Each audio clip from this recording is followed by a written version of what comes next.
machine. Retour dans la campagne de Vinci. Carlo Pedretti nous attend chez lui. À 80 ans, il connaît les écrits de Léonard par cœur. Un demi-siècle passé à les étudier.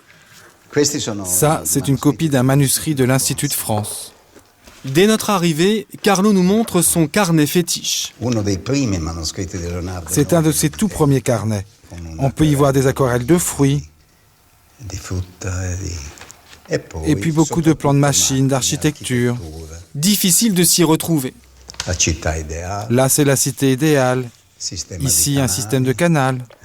Architecture, hydrologie, anatomie, l'esprit de Léonard est toujours en éveil. Ses carnets ne sont jamais loin. Il prenait beaucoup de notes, il observait beaucoup. Oui, bien sûr. Dès qu'il lui venait une idée, par exemple celle d'un personnage comme celui-là, tout de suite, il la dessinait. Oui, il avait toujours un carnet dans la poche. Au total, Léonard aurait noirci plus de 10 000 feuillets en tout genre. Ils seront regroupés bien après sa mort dans des recueils appelés codex. À cette occasion, beaucoup seront perdus, d'autres mutilés. C'est le cas de ce dessin. Ils ont découpé cette tête pour la séparer de cette machine. À l'origine, ces deux croquis étaient sur la même page. Patiemment, Carlo a reconstitué ce qu'il a pu à l'identique. C'est un peu comme un travail d'archéologie, comme si j'avais assemblé une mosaïque. Avant notre départ, Carlo s'attarde sur un dernier point, essentiel à ses yeux. L'écriture de Léonard. Une écriture inversée. Elle est inversée parce que Léonard était gaucher. En fait, il suivait son instinct naturel. Il écrivait spontanément de droite à gauche. Encore aujourd'hui, certains voient dans cette écriture un code inaccessible, presque mystérieux. Mais il n'y a aucun mystère là-dedans. Je le lis comme un journal, regardez. Et puis là, il y a le titre, Della Luna. Certains scientifiques ont besoin d'un miroir pour lire son écriture. Pas moi, j'en ai pas besoin. Regardez, Della Luna, à propos de la Lune. Vous voyez, je le lis comme un livre ouvert. Il n'y a aucun code là-dedans. Le seul grand mystère chez Léonard, c'est la puissance de son intelligence. Nous quittons Carlo Pedretti pour rencontrer un autre passionné. Son nom, Mario Taddei. Lui a contracté le virus très jeune, à l'âge de 14 ans. Aujourd'hui, il est chef d'entreprise.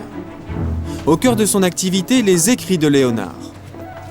Tout se passe au sous-sol de cet immeuble milanais. On est où ici ? Ici, vous êtes dans les laboratoires de Leonardo III. Depuis 4 ans, on travaille sur les machines de Léonard.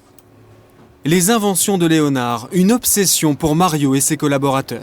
Leur préféré, la machine volante. Léonard avait un rêve, côtoyer les oiseaux. Il les a observés, disséqués. Et voici son projet final, reconstitué sur ordinateur. On dirait les ailes d'une chauve-souris. Léonard avait vu juste, à un détail près.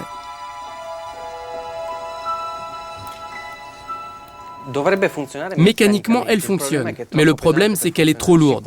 Elle réagit comme une aile, mais c'est sûr, elle ne pourrait pas faire voler un homme. Léonard était un visionnaire, capable d'intuition géniale, couchée sur le papier, mais rarement construite. À l'image de ce char d'assaut.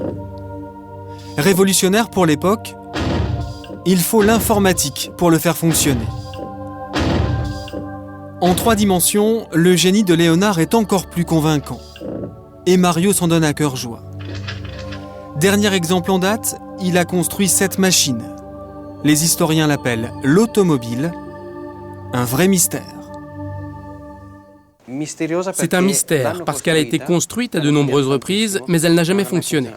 Parmi toutes celles que vous voyez dans les musées, aucune ne fonctionne. Nous, on s'est rendu compte qu'il y avait dans ce codex une multitude d'indices qui permettaient de comprendre l'automobile. Par exemple ici, en fait, c'est une roulette. On la devine ici. Eh bien, cette roulette, on la retrouve exactement sur le schéma général. on a recueilli une trentaine d'indices et on a tout mis sur l'ordinateur.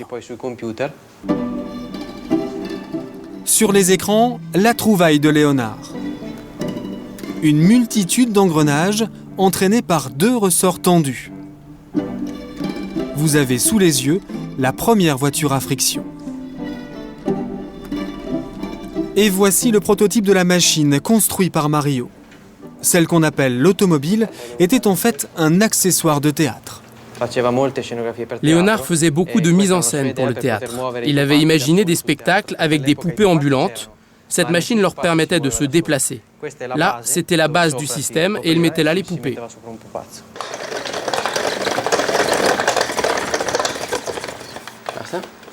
Une fois la mécanique remontée, il posait la poupée, tirait une ficelle et la machine partait. 5 siècles plus tard, la machine reprend vie.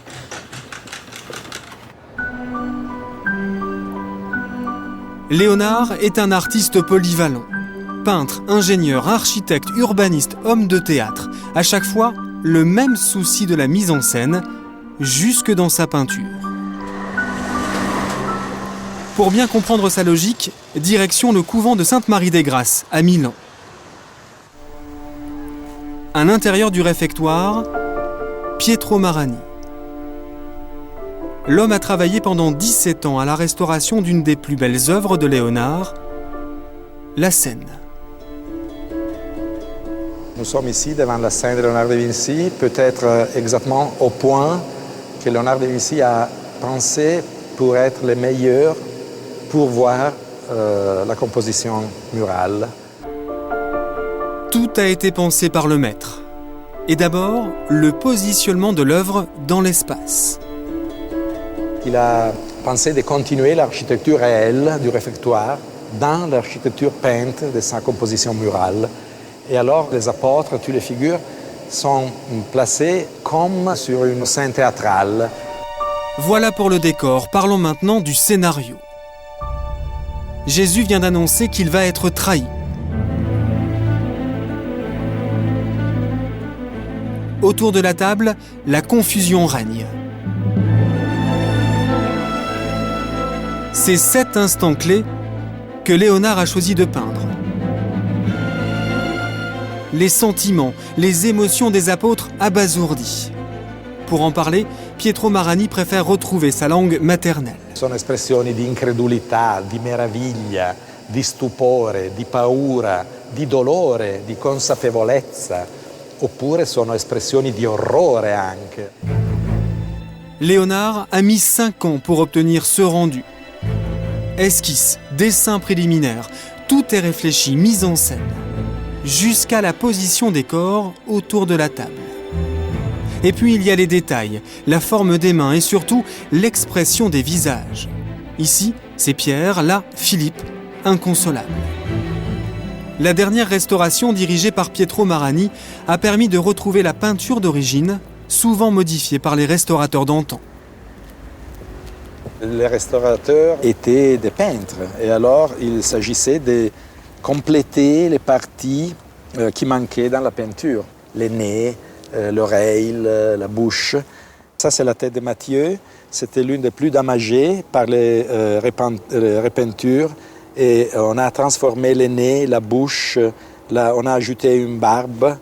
Et en levant toutes les couches, on a retrouvé le profil magnifique de l'apôtre, du visage. Retour devant l'original. L'émotion est toujours palpable. On peut voir tous ces mouvements dans l'air, dans l'espace. Et ça, c'est une chose absolument révolutionnaire. C'est la première fois qu'on peut représenter les sentiments, les passions humaines dans la peinture moderne. Le génie de Léonard a frappé, mais le plus fort est à venir.